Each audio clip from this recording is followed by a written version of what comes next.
सादर नमस्ते जी। आप सबका हार्दिक स्वागत है हमारे चैनल आर्य टू आर्य में। आइए हम अपनी वैदिक कक्षा का फिर से आरंभ करते हैं और आज का हमारा विषय रहेगा डॉक्टर अंबेडकर। विषय है व्यापक जातिवाद। जब भी भारत में डॉक्टर अंबेडकर की बात की जाती है तो सबसे पहले यही बताया जाता है कि डॉक्टर अंबेडकर एक घोर जातिवादी निंदक थे। वह मानते थे कि समाज को यदि नष्ट करना है तो उस समाज में जातिवाद स्थापित कर दीजिए। यह कार्य जिन लोगों ने किया है वह पिछले 4 या 5 हजार वर्षों से भारत में एक ही प्रकार की सत्ता स्थापित किए हुए हैं, जो समाज में लगातार पौराणिकों के नाम पे समाज में जातिवाद फैलाते हैं। वह समाज में जातिवाद फैलाते हैं, आस्थावाद फैलाते हैं, अनेकेश्वरवाद फैलाते हैं, पाखंडवाद फैलाते हैं और फिर भी समाज उन्हें जातिवादी कहने से घबराता है। कारण क्या है? यदि समाज ने उन्हें जातिवादी कह दिया तो समाज जो आस्था को अपना रहा है उस आस्था को वो पहले चकनाचूर करेगा। इसलिए सभी मनुष्य पहले अपनी आस्था बचाना चाहते हैं, बाद में ही समाज और राष्ट्र की चिंता करते हैं। सभी समाज की यही समस्या है कि सभी उसी जातिवाद से ग्रसित है, जिसके बारे में डॉक्टर बी.आर. अम्बेडकर अपनी पुस्तक जाति उन्मूलन में लिखते हैं। यह पुस्तक उन्होंने सन 1930 के आसपास लिखी थी। 1930 के आसपास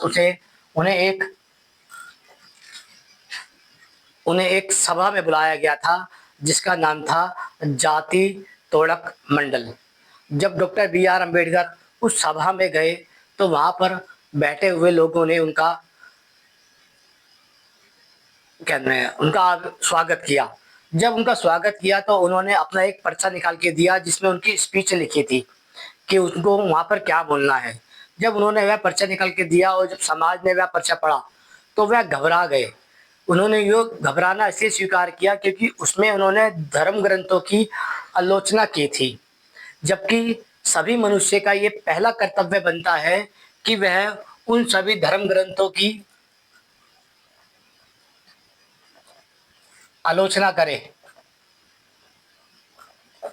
जिसे हम समाज पर थोपना चाहते हैं। यानी कि हमें कभी भी धर्म ग्रंथ या धर्म गुरुओं की आलोचना से मुंह नहीं मोड़ना चाहिए। आलोचना का मतलब यही होता है जिसमें जैसा जैसा गुण है उसे वैसे वैसा स्वीकार किया जाए और जिसमें दोष है उसे निकाल के अलग कर दिया जाए। यानी कि गुण में गुण और दोष में दोष देखना ही आलोचनात्मक समीक्षा होती है। Doctor B R. अम्बेडकर ने वह पर्चा स्पीच निकाली और समाज को दी और समाज को बताया कि भारत में जो जातिवाद फैल रहा है, जो हजारों वर्षों से लगातार फैलता आ रहा है, उसका मूल कारण है धर्म ग्रंथ। उन्होंने उसमें समीक्षा की और बताया कि यहाँ से ये गलतियां हैं। लेकिन जब समाज ने उनकी स्पीच देखी तो वह उनको भाषण देने से रोकते हैं और वहां पर ही वह सभा नष्ट कर दी जाती है, समाप्त कर दी जाती है। तब वह अपनी एक पुस्तक लिखते हैं जिसमें लिखा होता है उनका नाम, जिसमें पुस्तक का नाम लिख दिया उन्होंने जाति उन्मूलन, यानी कि जाति का विनाश। उन्होंने कहा कि जब तक जाति का विनाश नहीं होगा तब तक हम समाजवाद की स्थापना नहीं कर पाएंगे। सबसे पहले समझने का प्रयास करते हैं डॉक्टर बी.आर. अम्बेडकर क्या समझाना चाहते हैं। यदि जातिवादी लोगों को जातिवाद से निकालकर अलग स्थान पर रख दोगे तो वह जातिवादी लोग उस अलग स्थान को भी जातिवाद से ग्रसित कर देंगे। यानी कि डॉक्टर बी.आर. अम्बेडकर का मानना था जो लोग जातिवादी होते हैं, यदि आप उनके संपर्क में आते हैं तो भी आप जातिवादी हो जाएंगे, यदि वे आपके संपर्क में आते हैं तो भी जातिवादी हो जाएंगे, और यदि वे किसी तीसरे के संपर्क में जाते हैं तो भी वह लोग जातिवाद से ग्रसित हो जाएंगे। इसका मूल कारण क्या है, आइए इसको समझने का प्रयास करते हैं। पहला है, हमने ये लिया है, ये एक समाज है, यानी कि एक ये भूमि है। आप इस भूमि को भारत मान सकते हैं। यदि भारत के अंदर कोई समाज जातिवादी से ग्रसित है, यानी कि वह इस मानसिकता से ग्रसित है कि मैं ऊंचा हूं आप नीचे हैं, मैं सछूत हूं आप अछूत है, मैं उत्तम हूं आप नितम है, मैं उत्कृष्ट हूं आप निकृष्ट है, मैं श्रेष्ठ हूं आप निचले हैं। यदि वह कोई इस मानसिकता से ग्रसित है तो वह कहते हैं कि ये व्यक्ति जो जातिवाद से ग्रसित हो चुका है, अब जितने भी समाज इसके संपर्क में आएंगे वह धीरे धीरे सभी जातिवादी ग्रसित हो जाएंगे, यानी कि वह पूरे भारत को ही जातिवाद में ग्रसित कर लेगा। क्योंकि ये जो जातिवाद का बीज है यह व्यापक रूप से फैल जाता है। Doctor B R. अम्बेडकर इस जातिवाद को बहुत व्यापक रूप से मानते थे। वह मानते थे जो लोग जातिवाद से ग्रसित है, यदि उन लोगों को दूसरी जगह पे निकाल के रखेंगे आप, जैसे आप फिर से ये भारत मान लीजिए, यदि आपने इस जातिवादी व्यक्ति को किसी साफ सुथरे स्थान पर लाके रख दिया तो ये जातिवादी इंसान अब सभी लोगों को जातिवाद में ग्रसित कर देगा, यानी कि वह इन सबको भी जातिवादी बना लेगा। और यदि आपने इस जातिवादी व्यक्ति को, समाज को, इस साफ सुथरे समाज में जहां पर कोई समाज रहता ही नहीं है वहां पर लाकर रख दिया और वहां पर यदि नए नए समाज आने लगे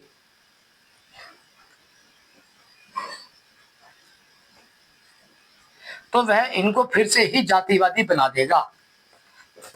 ये उदाहरण उन्होंने आर्य समाज के विषय में दिया था, लेकिन उन्होंने ये नाम आर्य समाज का नहीं लिया क्योंकि 1930 में जो वो सभा में गए थे वह सभा आर्य समाज ने रखी थी, जिसका नाम था जाति तोड़क मंडल।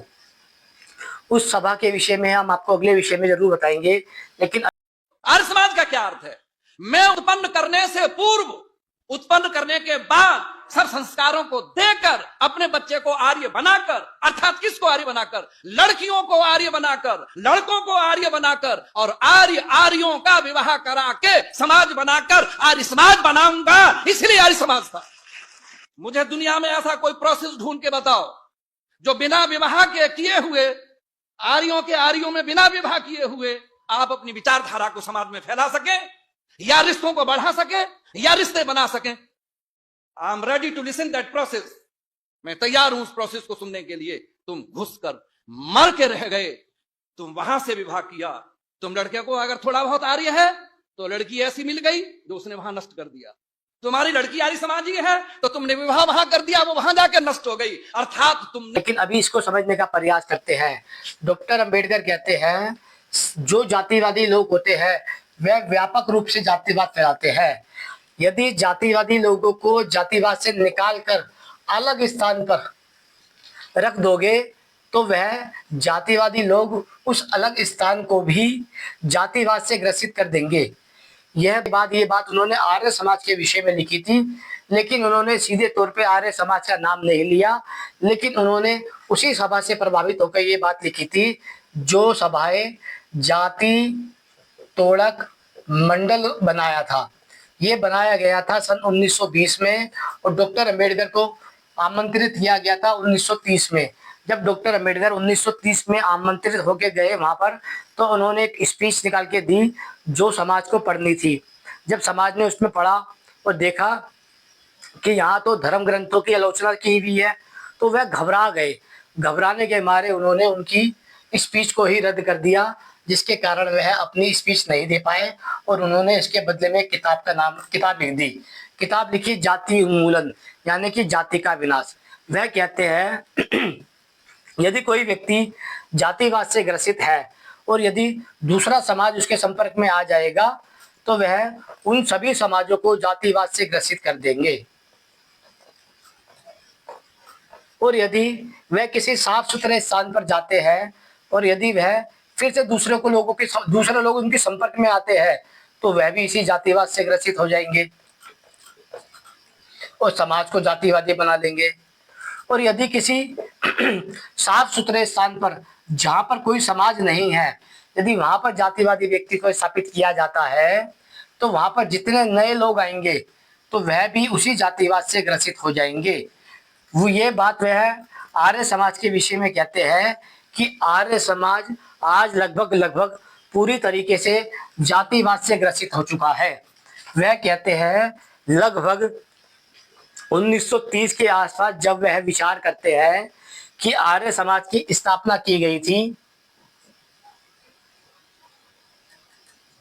समाजवाद को स्थापित करने के लिए। समाजवाद स्थापित होता है रोटी बेटी के संबंध से। जब आर्यों का विवाह आर्यों से किया जाता है,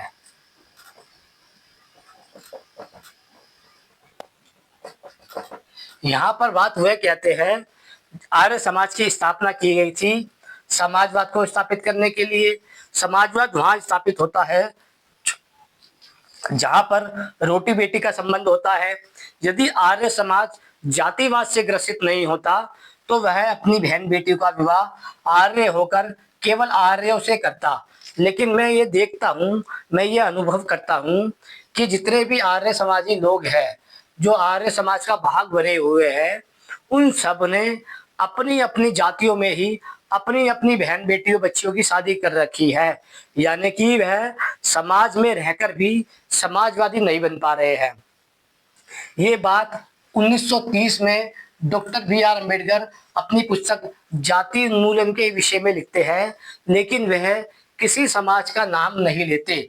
लेकिन वह ये अंदाजा लगाना बड़ा सरल है, क्योंकि 1930 के अंदर जाति तोड़क मंडल इस सभा की इस पुस्तक के लिखने का कारण है, क्योंकि 1920 में ये सभा बनाई गई, 1930 में अम्बेडकर को बुलाया गया और 1930 में ही उन्होंने ये किताब लिखी। तो ये कहा जा सकता है कि डॉक्टर अम्बेडकर ने ये किताब लिखी 1930 में जाति तोड़क मंडल से प्रभावित होकर, और जाति तोड़क मंडल आर्य समाजियों का था। इस विषय में यदि किसी को और अधिक पढ़ना है तो वह उनकी पुस्तक जाति उन्मूलन अवश्य पढ़िए। डॉक्टर अम्बेडकर कहते हैं आर्य समाज की स्थापना की गई थी स्वामी दयानंद के द्वारा कि वह हिंदू समाज को फिर से समाजवादी बनाएंगे। लेकिन मैं ये देखता हूँ कि यहाँ तो रोटी बेटी का संबंध ही नहीं है। 90% आर्य समाजी लोग अपनी अपनी जाति में अपने अपने विवाह करते हैं, ना कि वह आर्यों का विवाह आर्यों में करते हैं। जब वह इस स्थिति को देखते हैं तो वह बड़े पीड़ित होते हैं। कुछ लोग कहते हैं कि डॉक्टर बी.आर. अम्बेडकर आर्य समाज के बारे में क्या विचार रखते थे। वह वही विचार रखते थे जो उन्होंने अपनी पुस्तक जाति का उन्मूलन में रखा है। वह कहते हैं यदि आप जातिवादी व्यक्ति को निकालकर किसी साफ सुथरे स्थान पर लाके रख देंगे तो वह व्यक्ति धीरे धीरे अन्यों में जातिवाद फैला देगा, यानी कि वह सबको ही जातिवाद से ग्रसित कर देगा। आशा करता हूँ विषय सरलता से समझ आ गया होगा। यानी कि आर्य समाज पूरा का पूरा लगभग 100 वर्ष पहले ही जातिवादी मानसिकता से ग्रसित हो चुका था, अन्यथा वह आर्यों का विवाह आर्यों में कराता, ना कि अपनी अपनी जातियों में कराता। मैं आर्य समाज के कई ऐसे बड़े बड़े आर्य समाज के पदाधिकारियों को जानता हूँ जिन्होंने केवल और केवल अपनी जाति में ही अपने बच्चों की शादी की है, अपने जाति देखकर ही उनकी शादी की है, ना कि उनकी गुण कर्म स्वभाव देखकर उनकी शादी की है। आशा करता हूँ विषय सरलता से समझ आ गया होगा। समझ आ गया है तो लाइक कर दीजिएगा, शेयर कर दीजिएगा और चैनल पे नए आए तो सब्सक्राइब कर दीजिएगा। ओम नमस्ते जी।